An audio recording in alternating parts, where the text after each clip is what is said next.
વાળો છો પણ હે નાથ મારી તો ત્રેવડ આટલી છે, હું તો ગાયનું તાજું દૂધ અને તને જુવારનો રોટલો જમાડું છું, મારા નાથ તું ખોટું લગાડીશ માં.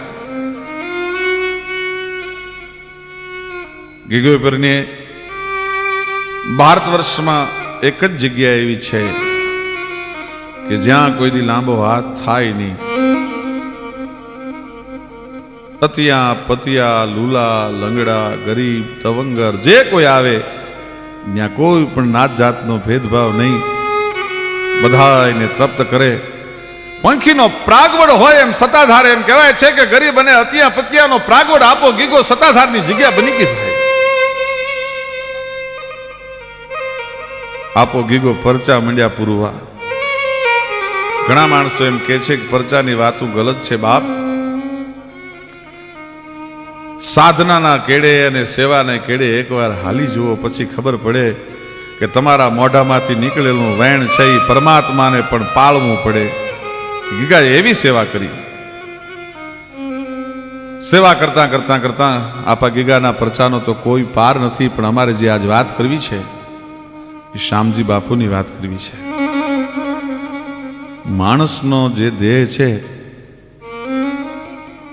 માણસના ખોળિયા આવેલા રામ અને કૃષ્ણને પણ આ ખોળિયાનો ત્યાગ કરવો પડ્યો છે. એટલે એક દિવસ એવો આવ્યો કે આપા ગીગાને પોતાના ખોળિયાને ત્યાગ કરવો પડ્યો. આપા ગીગા પછી સતાધારની જગ્યા સંભાળી એ આપા કર્મણે સંભાળી. આપા કર્મણ એક એવું પાત્ર, એ વખતે સતાધારની આજુબાજુના પંથકમાં એમ કહેવાય છે કે આપા કર્મણના નામની હાક ડાક બોલે.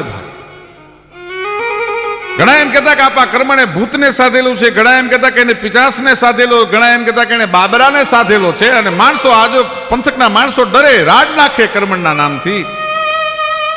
એ આપા ગીગાની પાસે આ વાત પહોંચી. માણસો ગયા, બાપુ કર્મણ ભગતના મેલી વિદ્યાના ત્રાસથી આખો પંથક ફફડે છે. અરે બાપ, દુનિયામાં વિદ્યા કોઈ દી મેલી ન હોય. તમે એક કામ કરો ને, કર્મણને એકવાર મારી પાસે લઈ આવો ને. એની મેલી વિદ્યા હશે તો આપણે કાઢી નાખશું. મારો નાથ, મારો રણુજા વાળો રામદેવ કાઢશે બાપો. એને લઈ આવો એકવાર મારી પાસે. આપા ગીગાના નામના જે ડંકા વાગતા હતી, કર્મણ ભગતને ખબર પડી. મનમાં મીંડો મુજાવા કે આ પંથકનો પીર તો હું કર્મણ એક હતો, આ બીજો પીર જાગ્યો કોણ? માણસોએ કીધું કે આપા કર્મણ સતાધાર જાવા જેવું છે એક વખત. અને તૈયાર થયા ભાઈ. આપ સતાધારના પાદરમાં આવીને ઉભા રહ્યા. પણ પોતાની પાસે જે વિદ્યા સાધ્ય કરેલી છે એનાથી એને એટલો બધો ફાંકો છે અને એટલો બધો ગર્વ છે કે ગીગડાની પીરાય ભૂહી ન નાખું તો હું કર્મણ નહીં ભાઈ હો, એવી પ્રતિજ્ઞા સાથે નીકળેલો. ગીગડાની પીરાયને તો એક સેકન્ડમાં હું ચપટીમાં ચોળી નાખું.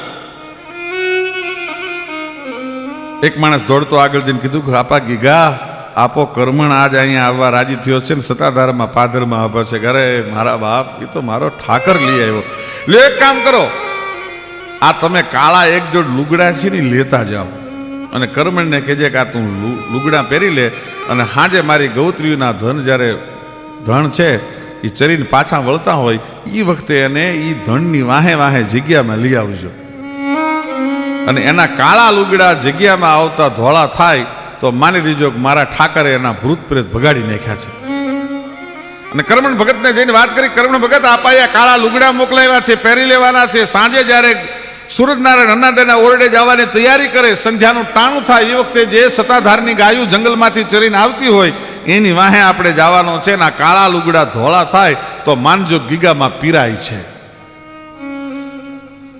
કર્મણ ભગતને તો મદ માતો નથી કે ગીગડાથી કાળા ધોળા થઈ ગયા, લાવો પહેરી લો એમ કરીને પહેર્યા લુગડા ભાઈ.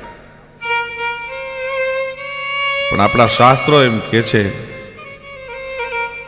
કે ગાયુના એક એક રૂવાડામાં દેવતાઓનો વાસ છે. 33 કરોડ દેવતાઓ ગાયુના શરીરમાં વસે છે. એ ગાયું ચરીને આવતી હતી ને એની વાહે કર્મણ ભગતે કાળા લુગડા પહેરીને પગ ઉપાડ્યા ભાઈ.